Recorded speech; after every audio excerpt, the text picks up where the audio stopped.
DC Vidyaniketan চ্যানেলে সবাইকে স্বাগতম। আজকে আমরা করবো যে নবম দশম শ্রেণীর গণিতের আমার এখানে ত্রিকোণমিতির 9.1 যে আমার এখানে হচ্ছে উদাহরণ নাম্বার 6। তাহলে এখানে যে প্রশ্নটা দেওয়া আছে প্রমাণ করো যে এই যে এখানে sec square theta plus cosec square theta equal এই যে এখানে sec স্কয়ার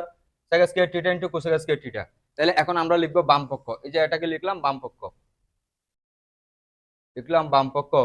এই যে এখানে sec স্কয়ার থিটা প্লাস এই যে এখানে cosec স্কয়ার থিটা। এখন যে আমাদের এখানে sec স্কয়ার থিটা সমান বসবে এই যে এখানে হচ্ছে 1 by cos square theta, 1 by cos square theta plus এরপরে এই যে এখানে দেওয়া আছে cosec স্কয়ার থিটা, এই যে এখানে cosec স্কয়ার থিটা সমান লিখবো এই যে কত হবে 1 বাই এই যে এখানে sin স্কয়ার থিটা ইকুয়াল এখন যে cos স্কয়ার থিটা ইনটু এই যে এখানে sin স্কয়ার থিটা, এখন কত হবে sin স্কয়ার থিটা প্লাস যে এখানে cos স্কয়ার থিটা ইকুয়াল এখন যে cos স্কয়ার থিটা ইনটু এই যে এখানে sin স্কয়ার থিটা, এখন এই যে এখানে sin square theta plus cos square theta সমান 1। এখন লিখলাম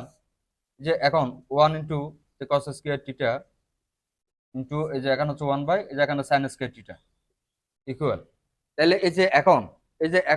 হচ্ছে 1 বাই cos থিটা সমান, তাহলে এখন আমরা লিখবো এই যে এখানে sec স্কয়ার থিটা ইনটু এই যে হচ্ছে 1 বাই sin স্কয়ার থিটা সমান cos স্কয়ার থিটা,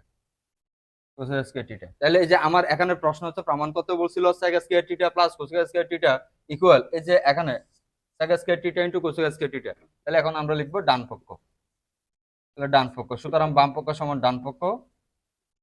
সুতরাং বাম পক্ষ সমান এই যে এখানে ডান পক্ষ প্রমাণিত।